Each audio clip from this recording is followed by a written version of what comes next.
जी हाँ, स्वागत है आपका। तो वर्णमाला से बनने वाले महत्वपूर्ण और परीक्षा उपयोगी तथ्य। जी हाँ, सबसे पहले ये जान लेते हैं कि वर्णमाला कहते किसे हैं। देखिए, किसी भी भाषा के वर्णों का व्यवस्थित क्रमबद्ध रूप ही वर्णमाला कहलाता है। तो आइए देखते हैं कि वर्णमाला से क्या क्या प्रश्न बनते हैं। सबसे पहले स्वर से बनने वाले महत्वपूर्ण प्रश्नों पर हम चर्चा कर लेते हैं, फिर उसके बाद में और भी वर्णों पर हम चर्चा करेंगे। सबसे पहले देखिएगा, छोटा आ और बड़ा आ का उच्चारण स्थान क्या है? तो कंठ है। तो सवाल यहाँ से क्या बनता है, किस स्वर का उच्चारण कंठ से होता है? ठीक, तो छोटा आ और बड़ा आ। इसके अलावा ये भी पूछा जाता है कि ये जो बड़ा आ है ना, इसको विवृत स्वर भी कहते हैं। ठीक है, जिसको बोलते समय मुख का द्वार पूरा खुलता है उसे विवृत स्वर भी कहते हैं। ठीक, तो बड़ा आ विवृत स्वर है, इसको बोलते समय मुख पूरा खुल जाता है। ठीक, इसके अलावा छोटी ई और बड़ी ई, इसका उच्चारण स्थान क्या है? तालु। इसको बोलते समय जीभ तालु से टकराता है। तो यहाँ से सवाल ये बनता है, किस स्वर का उच्चारण तालु या तालव्य से होता है? क्लियर। इसके अलावा छोटा ओ और बड़ा ओ, इसका उच्चारण स्थान क्या है? ओष्ठ। इसको बोलते समय ओष्ठ का सहारा लिया जाता है। तो किस स्वर का उच्चारण ओष्ठ से होता है? और इसके अलावा आप ये देख रहे होंगे री का उच्चारण स्थान क्या है? तो री का उच्चारण स्थान है मूर्धन। ये अक्सर पेपर में पूछा जाता है। इसमें री जब बोलते हैं तो जीभ का आगे वाला भाग ऊपर जाके लड़ता है। बोलिएगा, एक बार अभ्यास करिएगा आप भी, री। ठीक है ना, तो ये आपका हो गया मूर्धन। इसके अलावा देखिए ए और आय, ठीक, इसका उच्चारण स्थान क्या है? कंठ और तालु। यानी इन दोनों वर्णों का उच्चारण कंठ और तालु दोनों से होता है। तो किस स्वर का उच्चारण कंठ और तालु दोनों से होता है? तो ए और आय। इसके अलावा ओ और आओ से बनने वाले क्या महत्वपूर्ण प्रश्न हो सकते हैं? इसका उच्चारण कंठ और ओष्ठ, किस स्वर का उच्चारण कंठ और ओष्ठ दोनों से होता है? तो इन दोनों का उच्चारण दोनों से होता है। क्लियर। इसके अलावा यहाँ पे आप देख पा रहे होंगे अंग और आहा, इसको बोलते हैं आयोगवाह। आयोगवाह किसे कहते हैं? जो ना स्वर में आए ना व्यंजन में आए, उसे आयोगवाह कहते हैं। अगर ये पूछा जाए कि अंग का उच्चारण स्थान क्या होता है, तो नासिक, यानी इसका उच्चारण नासिक से होता है। और आहा का उच्चारण स्थान क्या होता है? कंठ से। क्लियर हो गया। और यहाँ पे आप देख पा रहे होंगे, ये है आपका, ये भी आयोगवाह के अंतर्गत आता है। ठीक है, इसको बोलते हैं अनुनासिक। और यहाँ पर आप देख पा रहे होंगे जो चिन्ह लगा हुआ है, इसको बोलते हैं आगत चिन्ह। ठीक है ना। और आगत चिन्ह का प्रयोग जो है विदेशी भाषाओं में प्रयोग किया जाता है, जैसे रॉकेट, डॉक्टर, पॉकेट। आगत मतलब आया हुआ, यानी विदेशों से आया हुआ, तो ये आगत चिन्ह है। यहाँ से क्लियर हो गया। और भी यहाँ से प्रश्न बनते हैं, देखिएगा थोड़ा ध्यान से। अगर ये पूछा जाए कि छोटा आ, बड़ा आ, छोटी ई, बड़ी ई, इसके अलावा ए और आय, ये क्या है? ये आवृत मुखी स्वर है। इसको बोलते समय मुख जो है या ओष्ठ गोलाकार नहीं होता है। ठीक, तो उसको आवृत मुखी स्वर कहते हैं। ठीक, इसके अलावा देखिएगा छोटी ई, बड़ी ई, छोटा ओ और बड़ा ओ, इसको बोलते हैं समृद्ध स्वर। इसको बोलते समय होता क्या है कि मुख द्वार लगभग बंद रहता है। समृद्ध स्वर किसे कहते हैं? जिसका उच्चारण करते समय मुख द्वार लगभग बंद रहता है, उसे समृद्ध स्वर कहते हैं। क्लियर हो गया। तो यहाँ से बनने वाले प्रश्न हो गए। अब देखिए यहाँ पे देखिए आयोगवाह लिखा हुआ है। आयोगवाह किसे कहते हैं? ये अक्सर पूछा जाता है। जो ना स्वर में आता है ना व्यंजन में आता है, उसे आयोगवाह कहते हैं।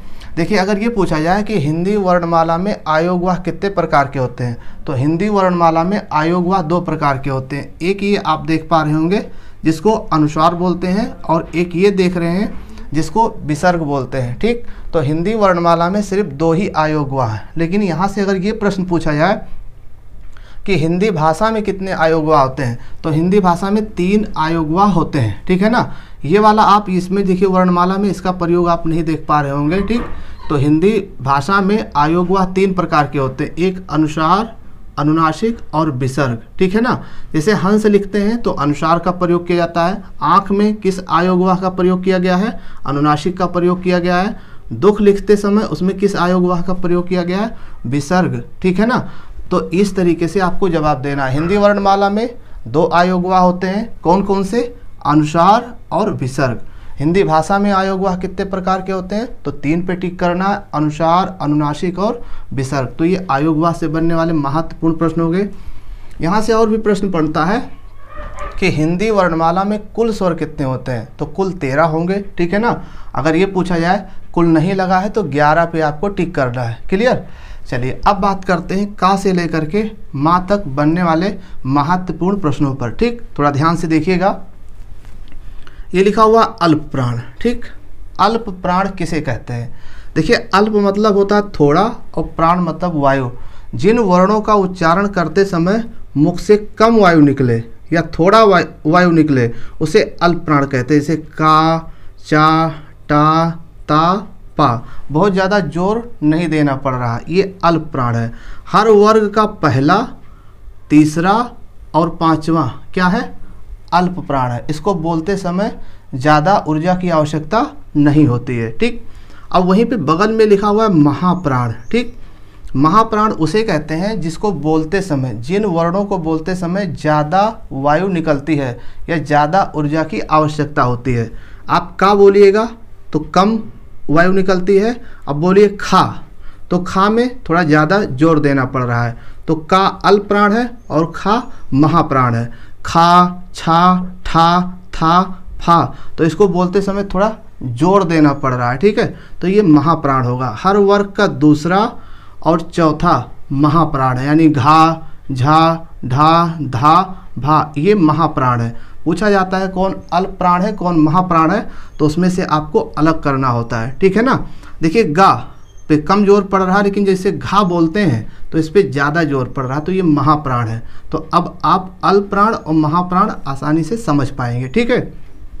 इसके अलावा देखिएगा, हर वर्ग का पहला और दूसरा अघोष वर्ण कहलाता है। ठीक, जैसे का, खा, अघोष वर्ण किसे कहते हैं? जिसको बोलते समय नाक में वायु प्रवेश ना करे, यानी कि नाक के घ्राण में कंपन ना हो। जैसे बोलिएगा का, खा।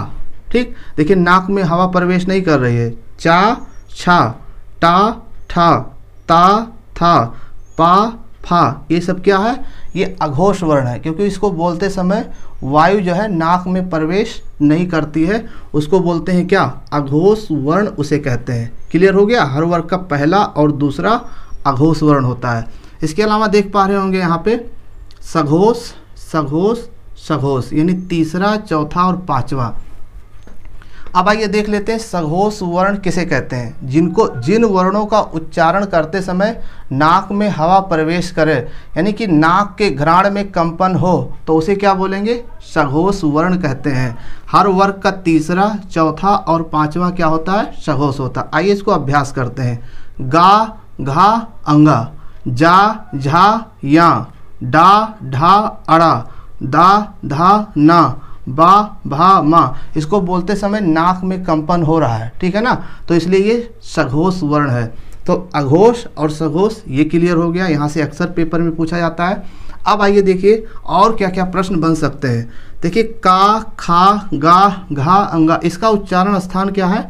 तो इसका उच्चारण स्थान है कंठ। ठीक, इसके अलावा कंठ में, कंठ के अंतर्गत छोटा आ, बड़ा आ, हा और आहा भी कंठ वर्णों के अंतर्गत ही आता है। इसलिए पूछा जाता है कि कंठ वर्णों की संख्या कितनी होती है? तो कंठ वर्णों की संख्या 9 होती है। 5 तो ये हो गया, और छोटा, बड़ा, हा और आहा, 5 और 4 9 हो जाएगा। ठीक है, इस तरीके से। इसके अलावा चा, छा, जा, झा, या, इसका उच्चारण स्थान क्या है? तालव है। इसमें जीभ तालु से जाके टकराती है। अभ्यास करिएगा। चा, छा, जा, तो ये तालव्य वर्ण हो गया।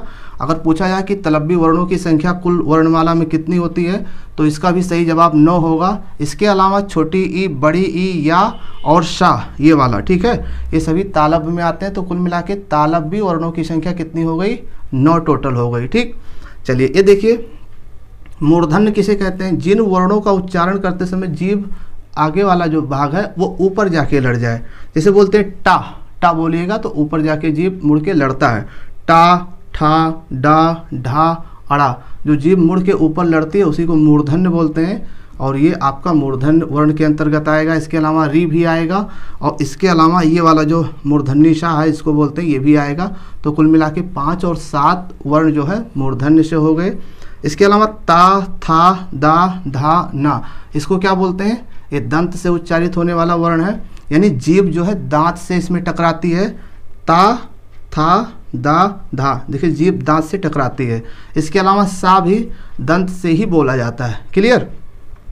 पा, फा, बा, भा, मा, इसका क्या है उच्चारण स्थान ओष्ठ, दोनों ओष्ठ आपस में टकराते हैं। जैसे बोलिए पा, फा, बा, ठीक है। थोड़ा अभ्यास करेंगे तो पेपर में गलती नहीं होगी। तो ये हो गया का से लेकर के माँ तक। का से लेकर माँ तक जो है इसको बोलते हैं स्पर्श व्यंजन। इसकी संख्या होती है 25। स्पर्श व्यंजनों को ही उदित व्यंजन भी कहते हैं। क्लियर। तो इसकी संख्या 25 हो गई। तो यहाँ से बनने वाले प्रश्न हो गए। और क्या क्या प्रश्न बनेगा ये देखिएगा। पूछा जाता है का वर्ण के बाद में कौन सा वर्ण आएगा, तो खा वर्ण आएगा, यानी एक के बाद एक वाला। लेकिन अगर ये पूछा गया कि का वर्ग के बाद कौन सा वर्ग आएगा, चा वर्ग। चा वर्ग के बाद वर्ग का मतलब का से लेकर के यहाँ तक आपका 5 का एक ग्रुप हो गया, ठीक है। और चा वर्ग के बाद टा वर्ग, टा वर्ग के बाद में ता वर्ग, ता वर्ग के बाद में पा वर्ग, ठीक है। तो इसको आप याद कर लीजिए कचट तप। कचट तप करके याद कर लेंगे तो पूछा जाएगा टा वर्ग के पहले कौन कौन सा वर्ग है, तो का और चा। और टा वर्ग के बाद कौन कौन सा वर्ग है, ता और पा। पा वर्ग के पहले कौन सा है, ता। ता वर्ग के पहले कौन सा है, टा। टा वर्ग के पहले और चा वर्ग के पहले का। लेकिन अगर ये पूछा जाए टा वर्ण के बाद कौन सा वर्ण आता है, वर्ण मतलब एक के बाद एक, ठीक है। तो वर्ण और वर्ग ये क्लियर हो गया। यहाँ अक्सर गलत हो जाता है, ठीक। अब आइए बढ़ते हैं हम या, रा, ला, वा की तरफ। यहाँ से कैसे कैसे प्रश्न बन सकता है। देखिए या से क्या क्या प्रश्न बनता है। या देखिए तलब्बी वर्ण है, इसका उच्चारण तालब से होता है। और या जो है अर्धस्वर भी है, मतलब जिसके उच्चारण में ऐसी ध्वन जो इसका आधा वर्ण आधा स्वर हो आधा व्यंजन, तो वो क्या कहलाता है, वो अर्धस्वर कहलाता है। ऐसी ध्वन जो आधा स्वर हो आधा व्यंजन हो उसे क्या कहते हैं, उसे अर्धस्वर कहते हैं। तो या से बनने वाले महत्वपूर्ण प्रश्न हो गए। रा से भी कई प्रश्न बनेंगे, ठीक है। रा सघोष है, ठीक। रा अल्प प्राण भी है, ठीक। रा जो है वर्ष भी है। वर्ष मतलब होता है दंत मूल। इसको बोलते समय जो जीभ है वो दांत के निचले सिरे से टकराती है। रा इसके अलावा लुंठित वर्ण भी है। ला जो है परकंपित वर्ण भी है। ला जो है कंपनजात वर्ण भी है, ठीक है ना। जिसके उच्चारण में जीभ जो है तालु से लुढ़क कर स्पर्श करे उसे लुंठित वर्ण, परकंपित वर्ण या कंपनजात वर्ण भी कहते हैं। तो यहाँ से 4-5 तरीके से प्रश्न बनता है।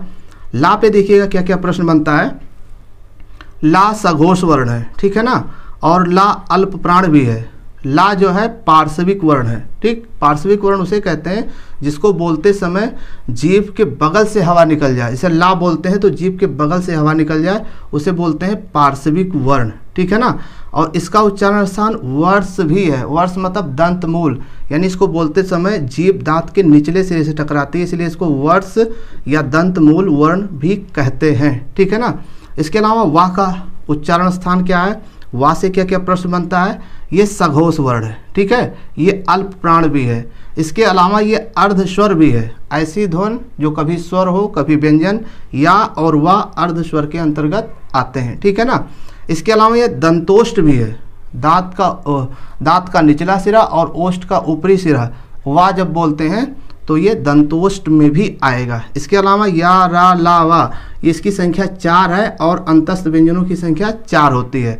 अंतस्थ व्यंजन किसे कहते हैं, जिसको बोलते समय बहुत अंदर से वायु निकलती है तो उसको अंतस्थ व्यंजन कहते हैं। क्लियर। अंतस्थ व्यंजनों की संख्या 4 होती है। इसके अलावा और जो प्रश्न बन रहे थे वो भी क्लियर हो गया, ठीक।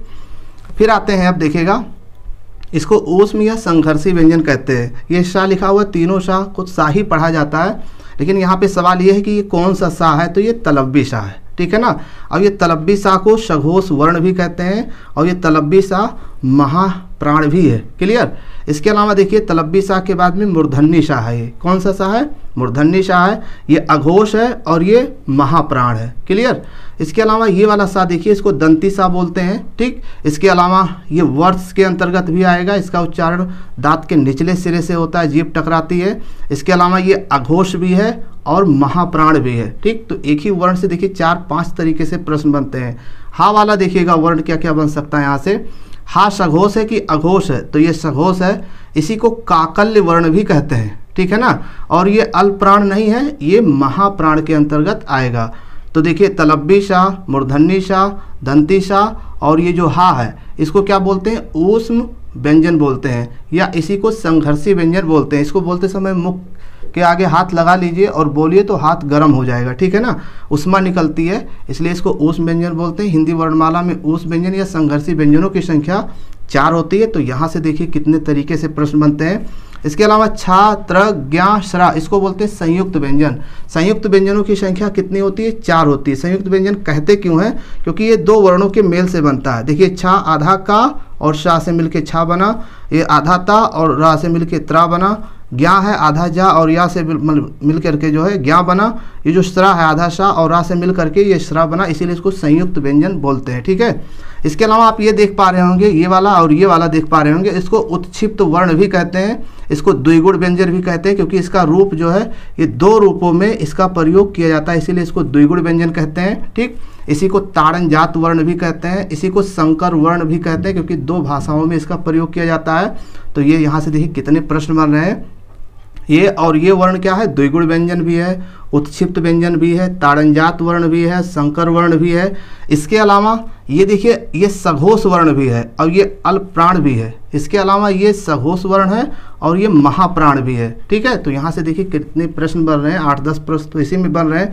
इसके अलावा सा रा ला लिखा हुआ है, ये वर्ष यानी दंत मूल से इसका उच्चारण होता है, सा रा ला। इसको सरल करके पढ़ लीजिए। वर्ष किसे कहते हैं? जिस वर्ण के उच्चारण में जो है जीभ दांत के निचले सिरे से टकराती है उसी को बोलते हैं वर्ष, या इसी को दंत मूल भी कहते हैं। इसके अलावा ये वाला पॉइंट आप देख पा रहे हैं, इसका उच्चारण जो है ये नासिक से होता है, ठीक है। ये जो लाइन है इसका उच्चारण कहाँ से होता है? नासिक से होता है। तो देखिए ये वर्णमाला से बनने वाले सभी महत्वपूर्ण प्रश्न अब आपका क्लियर हो गया होगा, ठीक है। और भी अगर आपको हिंदी देखना है तो HL ट्रिकी जीके चैनल जरूर सब्सक्राइब करें। धन्यवाद।